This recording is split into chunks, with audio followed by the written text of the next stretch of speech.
Bismillah Rahman Rahim. Welcome to Rahnama Academy Shakot and YouTube channel at the rate Ranara4563. Dear students, dear viewers, this lecture is for ISSB, it's for Cadet Colleges students and it's on English subject. My dear students, the question comes in the Cadet Colleges on English subject regarding translation.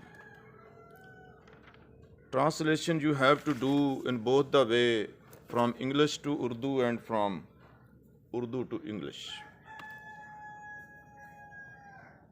And till the time you are not fully acquainted with the structure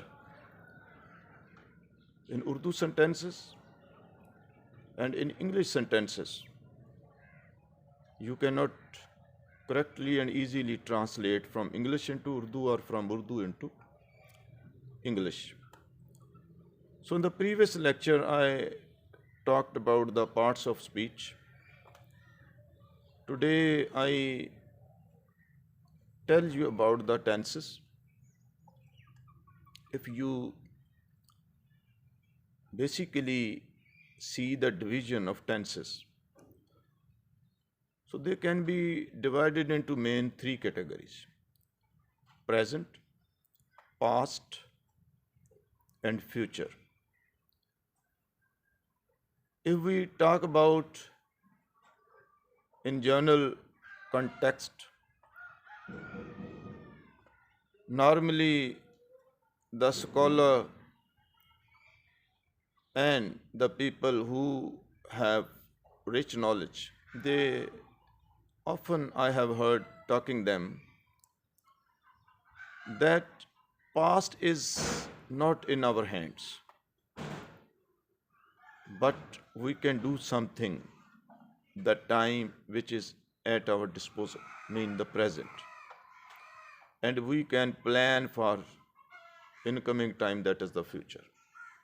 So it means this tense, basically tenses are divided into basically three categories: present, past, and future. And then they are further divided into other categories, and we call these are the 12 tenses. Are if you include the conditional sentences, then definitely this number is raised higher. So first of all, we talk about the present indefinite tense. Present indefinite tense basically relates and describes to the universal truth, habitual actions, or our routine matters which we do in our daily life. If you see its introduction in Urdu sentences, how you can come to know and how you can get that these Urdu sentences are to be translated by using this present indefinite tense. So very simple, at the end of Urdu sentences there comes ta hai, ti hai, te hain. If such a type of indication is there, you can easily understand these sentences belong to present indefinite tense. While translating these sentences into English, keep in your mind the structural pattern of the sentence. That is, first of all, the subject, then first form of verb, and then object. Subject may be he, she, it, I, we, they, you, or any name. Then first form of verb, and then there is object. Remember, if the subject is he, she, it, or any name, Aslam, Akram, then you will add s or es at the end of first form of verb. Otherwise, you will use this first form of verb without addition of s or es. For example, he writes a letter. He is the subject, writes, because he, she, it is there. So that's why I use here writes instead of write. He writes a letter. If I change the subject as they, so they write a letter. We write a letter. You write a letter. Boys write a letter. Girls write a letter. But only in case of he writes a letter, she writes a letter, Aslam writes a letter, or any name like this.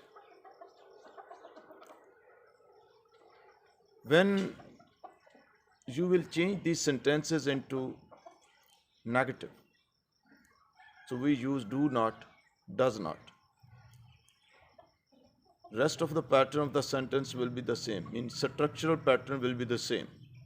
Subject, do not or does not, first form of verb, and object.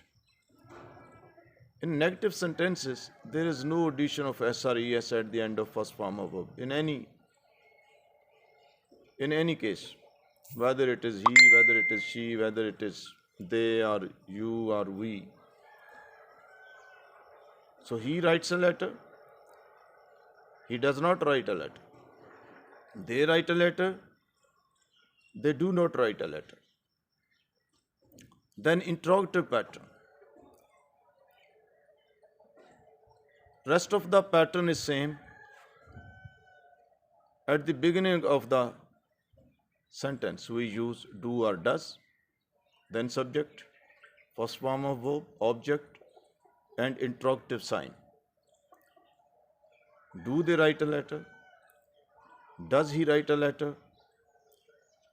Sometimes sentences are given having negative and interrogative pattern together. So in that case, does he not write a letter? Do they not write a letter? Like this, you can translate the Urdu sentences belonging to present indefinite tense like this, as I have discussed.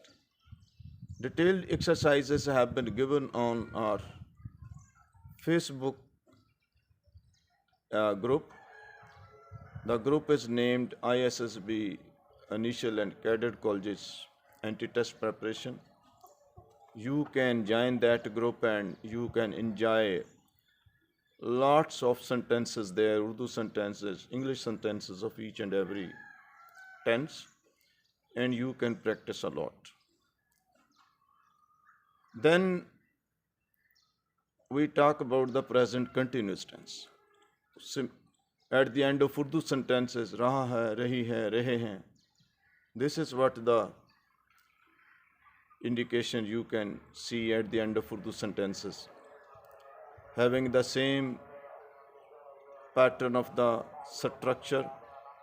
Structural pattern is subject, is or am, first form of verb, but here you will add ing at the end of first form of verb, object, like this.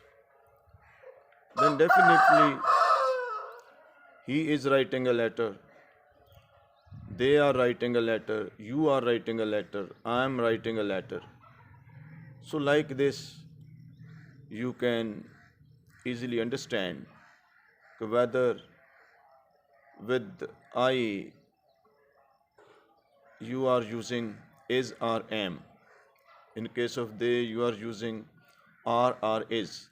So this is how you can get difference between using is or am, these helping verbs in case of the various pronouns, or whatsoever the subject is there.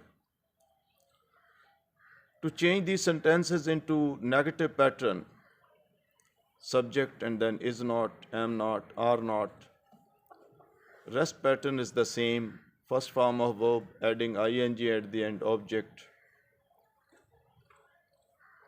Then interrogative pattern is there, is or am. We are to use here is or am at the beginning of a sentence. Am I writing a letter? Are you writing a letter? Is she writing a letter? Like this. I'm just giving example of one sentence so that you may understand the difference of using helping verb and the pattern of first form of verb and their position, mean where to use is, where to use am, where to use, and how to change into negative pattern, interrogative pattern like this. Then present perfect tense is there. So subject, has, have, third form of verb and object. He, she, in case of he, she, it, we use has. If there is I have, we have, they have, boys have, girls have, he has, she has. After that, there is third form of verb, that is past participle form. You can understand like this also, the present form, past form and past participle form. Or in normal schools, it's taught first form, second form, third form. So for your convenience, I'm naming all the pattern of teaching so that you can easily understand how you can recognize Urdu sentences belonging to various tenses and how to translate them into English. So once you understand this pattern, definitely you can easily understand. You can easily translate from English to Urdu also. So my dear students, tenses basically require a lot of practice. So with the practice, you can learn this thing very easily. And for practice, there are so many exercises have been uploaded on our Facebook page I have earlier named. So you can join that page and can get credit from those exercises, and you can prepare easily for Cadet Colleges exam. Thank you to all. Assalamu alaikum.